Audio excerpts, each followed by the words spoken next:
waiting is putting a strain on my natural beauty! Then wait no longer, because you're watching episode 5 of the all-new Mighty Morphin Zyurangers.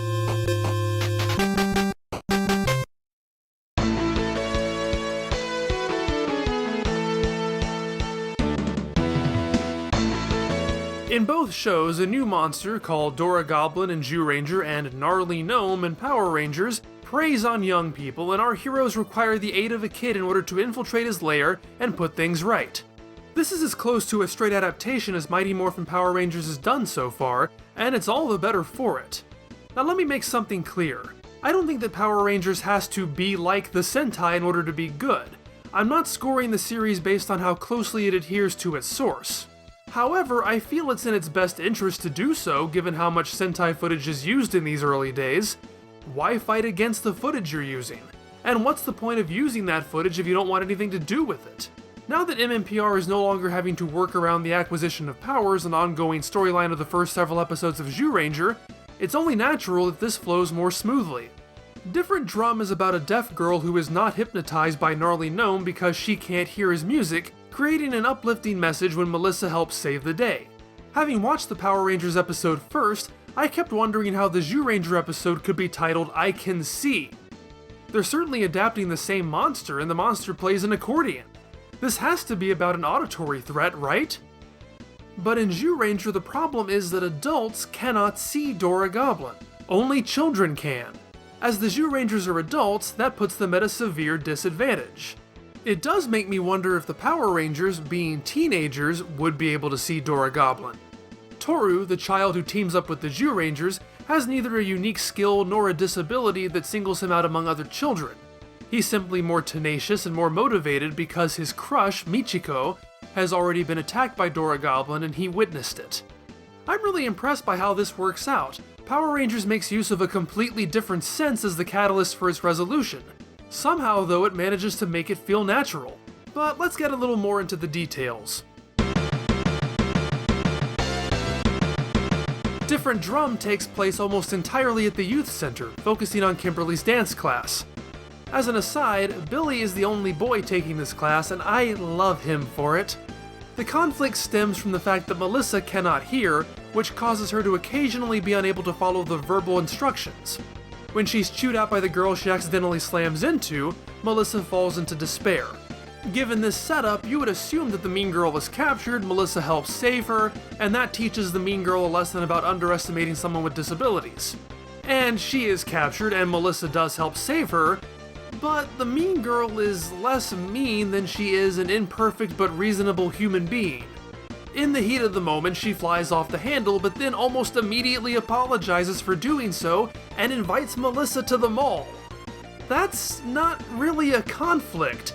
It's a minor misunderstanding that is quickly resolved and resolved before a monster even enters the picture. The lessons have already been learned. It's as if the show was afraid to bully the kid with a disability in the episode about a bully kid with a disability.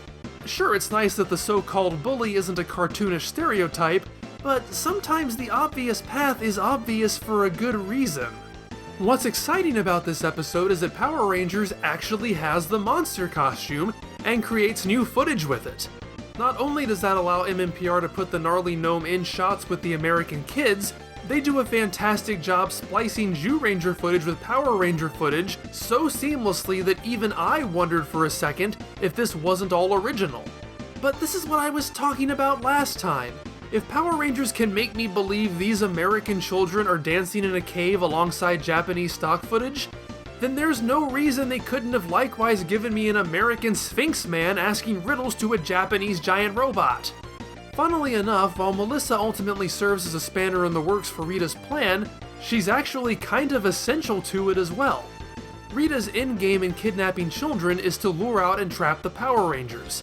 You know, because it's not as if she doesn't know exactly where they are and sends a monster directly to that location.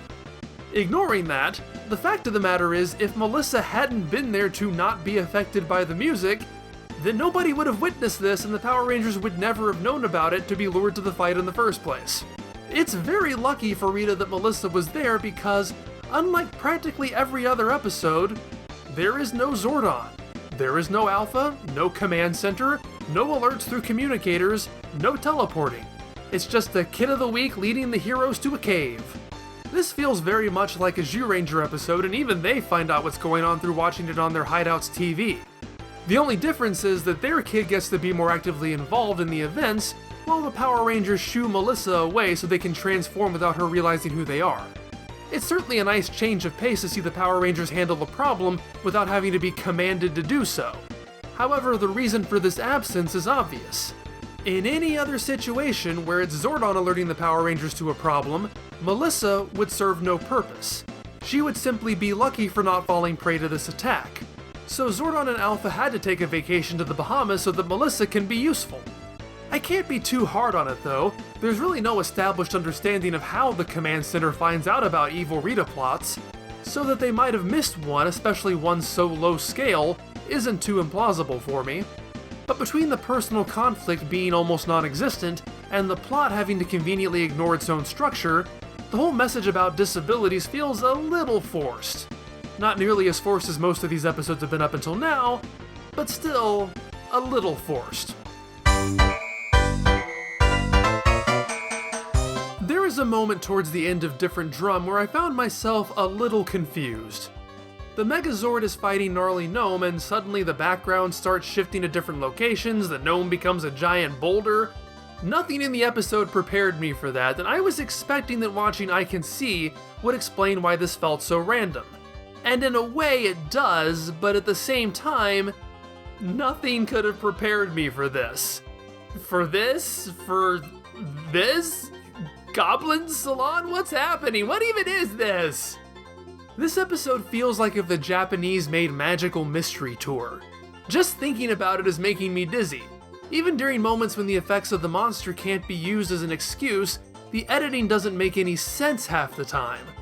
The Zyurangers are getting Toru to fill them in on what's happening, only to find themselves in a completely different location in the next shot. Dawn gets pulled into Goblin Salon through the bus, but somehow the other Zyurangers are there too. The Zyurangers are in a cave ready for the final showdown, only for them to appear on top of a hill.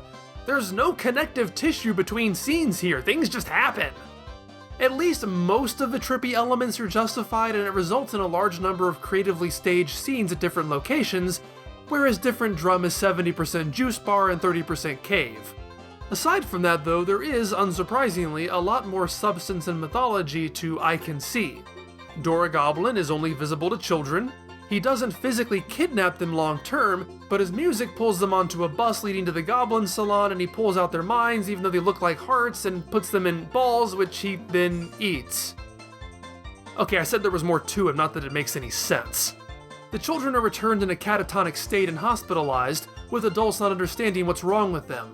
The only way to penetrate the invisibility is to make Dora Goblin put his shoes on the wrong feet.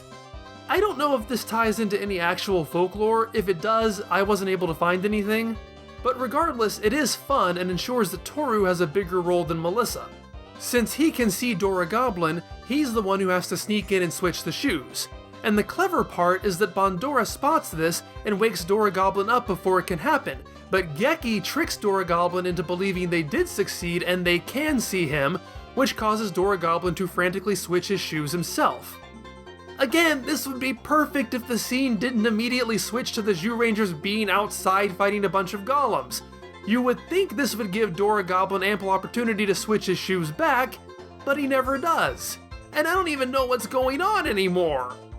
Toru's story is actually kinda dark. The girl he likes has her mind ripped out of her. She's been rebuffing his advances because he's trying to give her a caterpillar. No one understands why until he confides in Dawn that it's a special memento from his dad who's currently in prison. And then Bookbox steals the present and eats the caterpillar, and I'm just about to cry over here. Jeez, give this kid a break already! Fortunately, Toru tracks Bookbok down at the end of the episode, and he actually burps up a beautiful, but very obviously fake butterfly, and Toru and Michiko skip happily ever after. Both episodes try to tie the Kid of the Week down to a specific ranger, but interestingly enough, each episode chooses a different ranger. Kimberly knows sign language and connects with Melissa, and Dawn is the one who bonds with Toru. But in neither case does it really feel like there needed to be a specific ranger attachment. Melissa ultimately goes to Jason and Ernie when things go wrong, writing down the situation so Kimberly's signing skills don't really pay off. And I don't come away knowing why it was Don specifically who seemed to form a bond with Toru. However, I decided to theme this episode blue anyway, because Melissa does ultimately teach Billy to breakdance. Due to the presence of the kids in the cave and the difference in evil plans, Different Drum's cave scene functions differently, and many of its details had to be reconceptualized. Some of them pass through the adaptation filter more smoothly than others. For example, I totally bought that Squat had indeed been saving a bug to eat for a special occasion, had put it in a present box and stuffed it into a satchel. Makes perfect sense to me. It made a little less sense when Babu put a bunch of colored balls in Gnarly Gnome's food, but the biggest rewrite is in what Rita sees when she spies on the sleeping villains. Rather than spotting a kid trying to take off his shoes like Bondora did, Rita is simply mad that they're sleeping on the job when the Power Rangers are probably on their way. That's actually a pretty clever change. I don't understand though why they kept his invisibility here, but only here. It's rewritten so that he turns himself invisible to get out of his work for some reason, and then he puts his shoes on in a hurry just so he doesn't not have shoes. Why didn't they cut this out? It's just so random. He can turn invisible? Why didn't I know that before? That sure would be a useful skill against the Power Rangers. While watching Different Drum, it stuck out to me how when the Power Rangers aren't taking orders from Zordon, they don't screw around. They immediately combine their weapons and blow them away. Then they hop in the Megazord and slice them to bits. And as long as we're on the subject, here we go again with naming conventions. Suddenly all the power weapons except the Power Sword have new alliterative names. Cosmic Cannon, Battle Bow, Dino Daggers, and Mighty Mace. And as a few people pointed out to me last time, a pressing engagement is not the only episode to try changing up the big sword. Power up the megazord! So it was the Power Sword, then it was the Mega Power Sword, now the Megazord wields the Mega Sword. Just stop naming things, you're not good at it. The Power Rangers only appear for 3 minutes of this episode, and looking at its Zyuranger counterpart, it's easy to see why. Since the Zyurangers can't see the enemy, there's not a lot of fighting in this episode, leading to a relatively quick climax in both versions. But while I Can See fills up the rest of its time hunting down the bad guy and making plans, Power Rangers goes in a different direction. And to an extent I can get behind that. This show is clearly not in a position to recreate all the city shots and bus trips the original has. They make use of what they have, which is the juice bar set. And everything they do there is pretty fun. Billy has his slapstick antics, Bulk and Zack get into a dance contest, and that looks familiar. I feel like I've seen that before. It's just that a lot of it doesn't really have anything to do with the plot. I Can See feels scattered in its trippy visuals and bizarre editing choices, but its story is very focused. Different Drum feels like it's in a holding pattern for its first half. It's less a story about stopping a monster than it is a happy day at the youth center capped by a mild inconvenience. So how about we score these episodes? I am somewhat at a loss for how to pick a winner with these. They're so different while being so similar. They both manage to craft a solid story but in very different ways. They both flounder a bit, but also in very different ways. And it almost seems like which one you prefer is going to depend on whether you value slice-of-life character moments or cryptozoology. The fact of the matter is, I like both of them, but only one can win, I guess. For story, as I've said, Zyuranger is far more focused and its villain far more interesting. Power Rangers meanders. For its content alone, I think Zyuranger is superior. However, in terms of coherency, Power Rangers doesn't resort to the random scene flipping that Zyuranger does. The structure is all over the place, while at least Power Rangers remains consistent throughout, naturally flowing from one scene to the next. There's no way you're going to get confused watching Different Drum. The absence of Zordon and Alpha doesn't begin to compare to the bizarre narrative cheats that push I Can See along. It's very close, but I'll go ahead and give this one to Power Rangers. For characterization, both shows present decent moments for various characters. Even Finster gets some good lines in this episode. I'm working on a marvelous monster that eats cars and smells like a fish. I applaud Power Rangers for giving all but Trini good moments. That's better than Zyuranger, which is pretty much only Geki and Don with the other three in the background. However, that's because it's a kid who's the focus of both episodes. Power Rangers has a good message, but kind of garbles it. In addition, Melissa really doesn't have any characterization outside of being deaf. For a show about persevering in spite of disability, Melissa as a character is very much defined by her disability. Toru is a far more compelling character and has far more at stake. Because of that, Zyuranger wins this one. Action is where the shows again diverge quite sharply. Like with the pressing engagement, there is no original combat footage for Power Rangers. Different drum makes do with the little transformed fight footage they can use. But is combat all that counts for action? Zack wins a fight with Bulk through the power of dance. Billy overcomes his inability to dance after enduring some high-stakes setbacks. And on the other end, Don is getting pulled into different dimensions. Don and Boy are beaten by an invisible monster in front of a crowd. And then just all of this. Honestly, the fact that Power Rangers loses out on a brief pre-transformation fight that's not all that special really doesn't detract too much from it. They both play to their own strengths, and I think they come out equal. And because of that, I am happy to award the first ever tied game.